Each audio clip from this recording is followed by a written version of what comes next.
እኔ በጣም ያሳዝኑኝ ነብዩ ሰለላሁ ዐለይሂ ወሰለም የማትቀበሉኝ ከሆነ ይህንን ወሬ እንደብቁልኝ አሏቸው። በቃ አትንገሩብኝ፣ ለቁረይሾች አታደርሱ። ከዛ አልፈው ከማድረስ አልፈው ይሄ ማድረስማ ተው እንደው ሚስጥር አድርጎ መጠበቅ ምናምን ተው።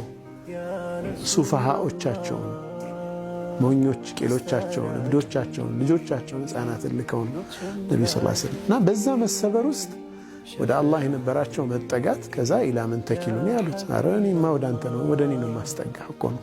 ኢላ ምን ተኪሉኒ ለማን ነው የምትወኝ? ለማን ነው የምትወኝ ጌታዬ? ኢላ ዐዱዊን የተጀሀሙኒ ጥቃት ለሚፈጽምብኝ ጠላት አሳልፈህ ትሰጠኛለህ። በቃ በሱ ቁጥጥር ስር ለምሆንበት ባሪያህ ነው የምትወኝ እኮ ነው። ከዛ ምን አሉት አላህ ኢለም የኩን ቢከ ገደቡን ዐለይየ ፈላ ኡባሊ እኔንማ ጠልተኸኝ ካልሆነ ግድ የለኝም ምንም ቢደርስ ጠልተኸኝ ብቻ እንዳይሆን ይህ ሁሉ ስቃይ ሁሉ መከራ ማየው በቃ ስለ ጠላኸኝ ካልሆነ ችግር የለብኝም እቋቋመዋለሁ እኮ ነው አይደል?